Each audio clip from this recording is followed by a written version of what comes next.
In 1872, Charles Porterfield Krauth wrote a work titled The Conservative Reformation and Its Theology.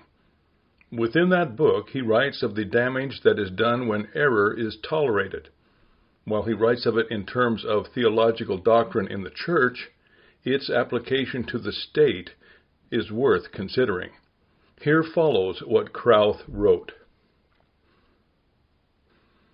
When error is admitted into the church, it will be found that the stages of its progress are always three. It begins by asking toleration. Its friends say to the majority, "You need not be afraid of us. We are few and weak. Only let us alone. We shall not disturb the faith of the others. The church has her standards of doctrine. Of course, we shall never interfere with them. We only ask for ourselves to be spared interference with our private opinions." Indulged in this for a time, error goes on to assert equal rights. Truth and error are two balancing forces. The church shall do nothing which looks like deciding between them. That would be partiality. It is bigotry to assert any superior right to the truth.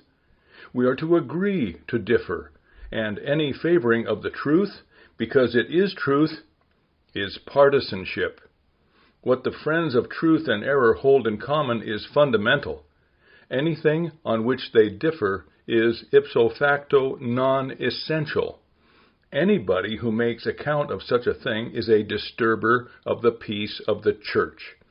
Truth and error are two coordinate powers, and the great secret of church statesmanship is to preserve the balance between them.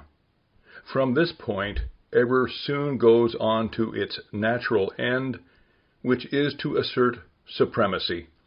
Truth started with tolerating. It comes to be merely tolerated, and then only for a time. Error claims a preference for its judgments on all disputed points. It puts men into positions, not as at first in spite of their departure from the church's faith, but in consequence of it. Their recommendation is that they repudiate the faith, and position is given them to teach others to repudiate it, and to make them skillful in combating it. Pages 195 and 196.